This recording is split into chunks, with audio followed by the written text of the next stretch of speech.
треском небеса, и с воем ринулись оттуда, срубая головы церквям и славя красного царя новоявленные Иуды. Здравствуйте, дорогие зрители! Преамбула к ролику, который вы видите, который широко ходит по просторам интернета.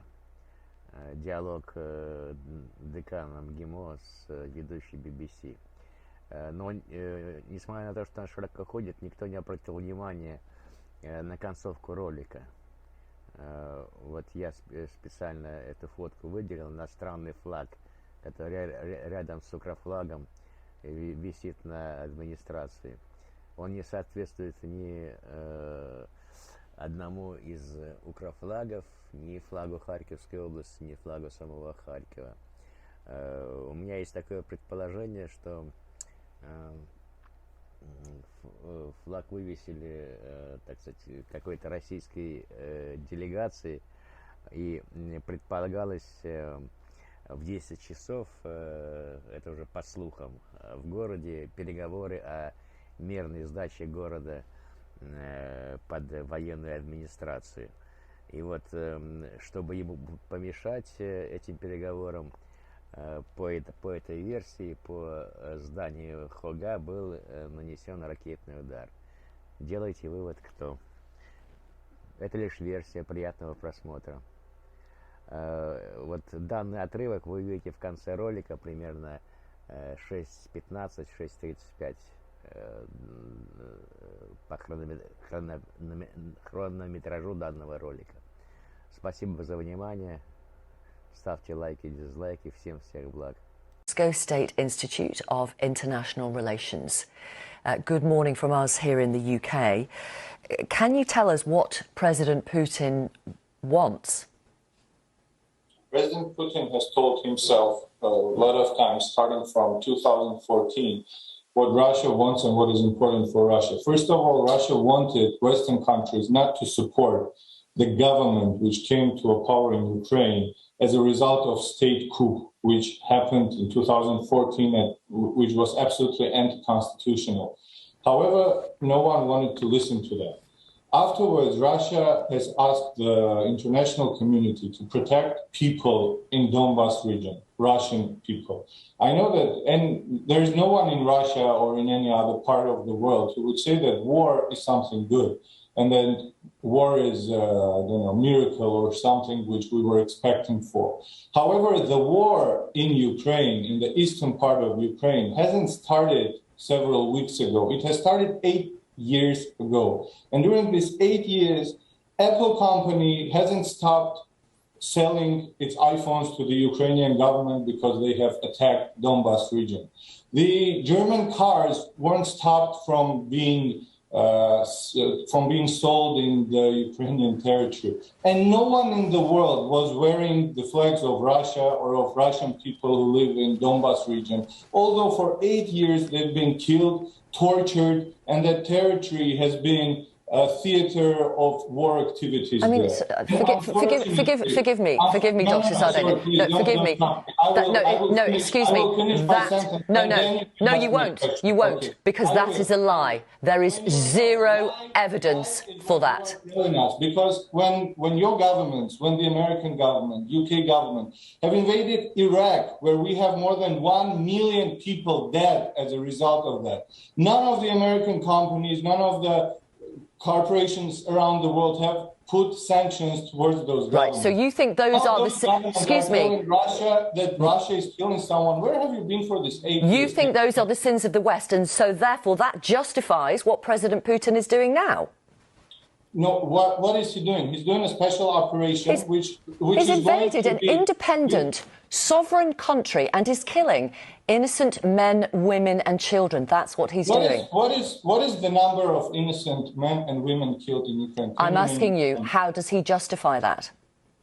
no one is justifying the things which weren't done, because Russia's military and Russia's army is not killing innocent people. Russia's army is destroying the military infrastructure in the Ukraine. Oh, come on, this is nonsense. And can you name me the number, please? I asked you. What is the number? I can tell you. Your governments have killed more than 1 million people in Iraq. Can please tell me the number? What, is this some kind of competition? No, there's not a competition. I ask you. You're telling me that our government is killing innocent people. I'm asking you how. How?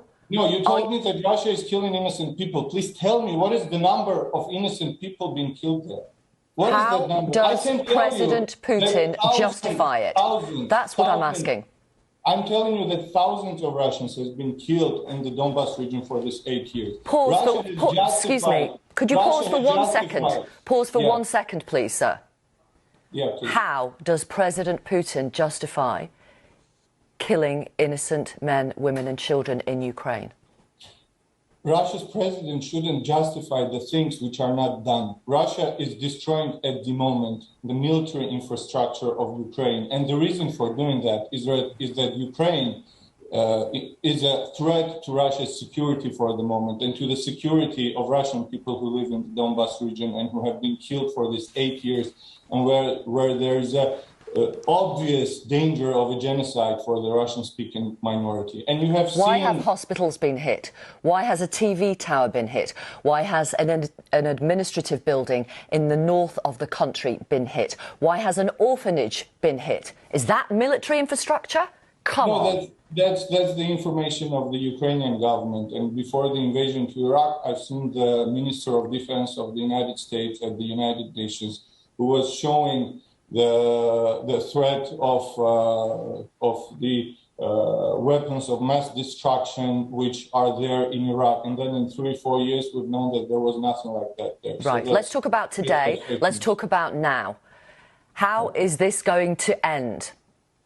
This is going to end with the neutral status of Ukraine, which will not pose any threat to Russian Federation's security. Ukraine shouldn't be a member of NATO. This will end. That's up to Ukraine. Security. No, that's not up to Ukraine, because otherwise... Of course it is. It's an independent country.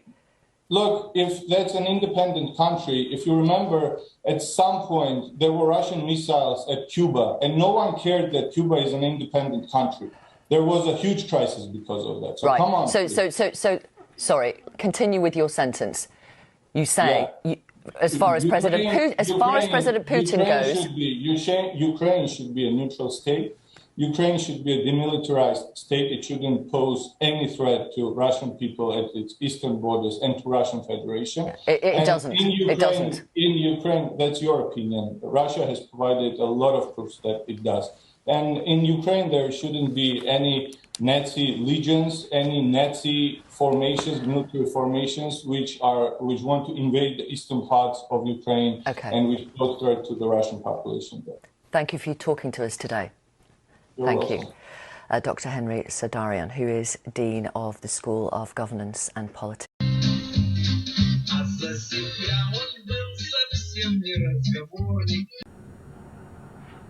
Слушай, Карпов, сделай вид, что я этого не слышал. Судьба тебя и так любит. Не искушай ее. Их, в общем-то, всех и назвали русские, потому что это глагол. Русский — это какой, чей отвечает. Еще раз зафиксировали, Петр, зафиксировали то, что я сказал. В Татарстане нету ни одной школы с татарским языком обучения. Это факт. Это факт. Не реки сюда, и поныне за правду воюет. Правда в речах его правды, налоговый грош. Лучше бы, чтобы меня судили по справедливому закону относительно справедливости большинства народа. Ничего, в тюрьме тебя перевоспитают, лет через 10 вернешься другим человеком. Воронеж передали в 1922 році. Воронежскую область. А в 22 году Львивская область где была? В Австро-Венгрии. Опаньки, так это не была еще? Ну і Сучье семя выведем за родную Россию, как уси их рассеем, тяжела будет исповедь.